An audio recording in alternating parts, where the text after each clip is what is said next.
Hello and welcome to the 2019-2020 parking application how-to instructional video. This little quick screencast is designed to walk you guys through how to fill out this application, but more importantly, how to avoid some of the common pitfalls of using Google Forms. And the most common one is not being signed into the correct account when trying to access the form. So for most of us, when we're at home using our laptops or desktop computers or MacBooks or whatever we use, we're signed into our personal accounts, meaning your personal Gmail, your personal Microsoft OneDrive, your personal whatever. But in order to complete this form, you're going to need to have your students signed into their Forsyth County Google accounts in order to access the application. So here's the most simplified way to do this. When you guys launch a Google Chrome browser, what you're going to do, and what I would recommend you do, is go up here to the top right-hand corner to your hot dog menu, click it, and hit New Incognito Window. What this is going to do is not store any of your browsing history, and it's not going to allow you access to any of your personal drives that you might be signed into in the background. So once you hit this New Incognito Window, you're going to open the West Forsyth High School website, and if you scroll down, you'll see here, and obviously it's not open yet, but you'll see Parking Application 2019-2020. You go ahead and click on that application, and when you click on it, I'll go ahead and pull it up here.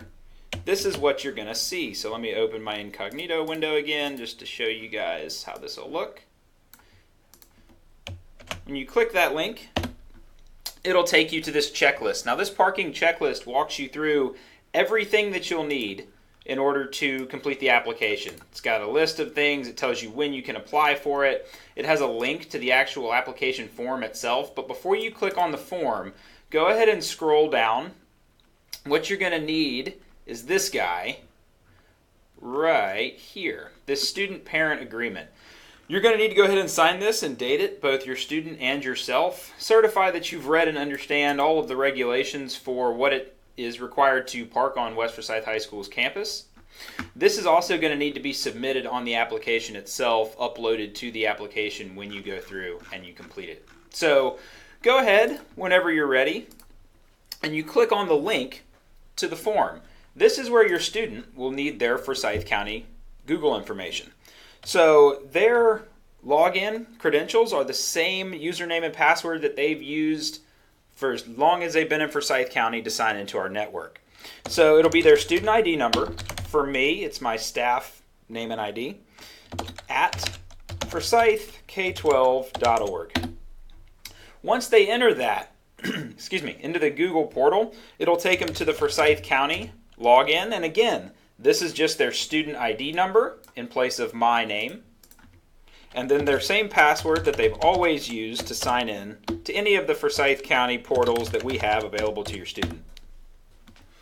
Once they do that, they enter their Forsyth County credentials, it'll take them to the parking permit application.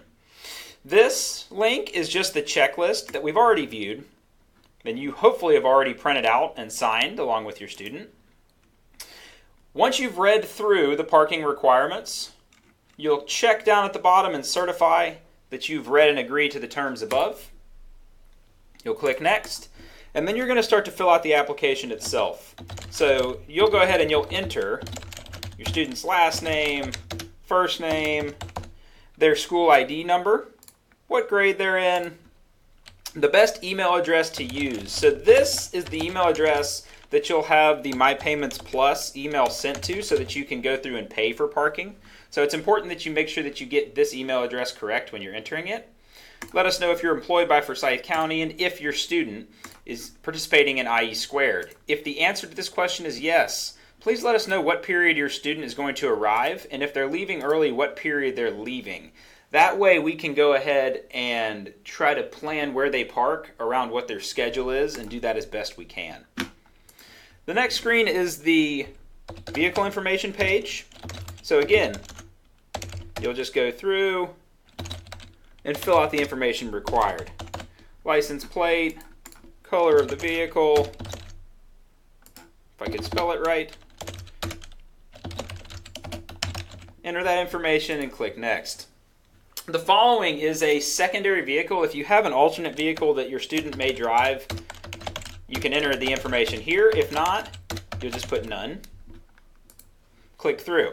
Now this last part is where you're going to upload files to the form itself. These files are going to be your student's driver's license, just an image of it, insurance information, registration of the vehicle and or vehicles that you'll be using and parking on campus, and then that signed and dated student-parent agreement. That's the agreement that we saw at the very beginning of the screencast that you printed out and had a space for you and your student to sign and date.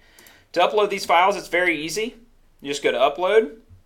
Most likely you'll be selecting files from your device, and you'll pick one of these files, whichever file it is that has the picture of the driver's license or whatever else, and you'll upload it to the form itself. So I'm going to go through and upload that same generic file.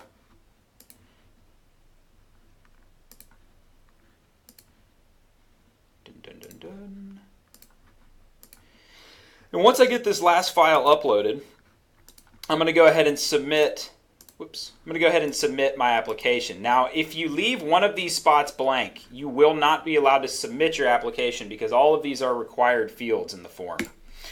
So now that I go ahead and I hit submit, what it's actually going to do is populate a confirmation message for me that says, hey, you've completed the parking application, congratulations.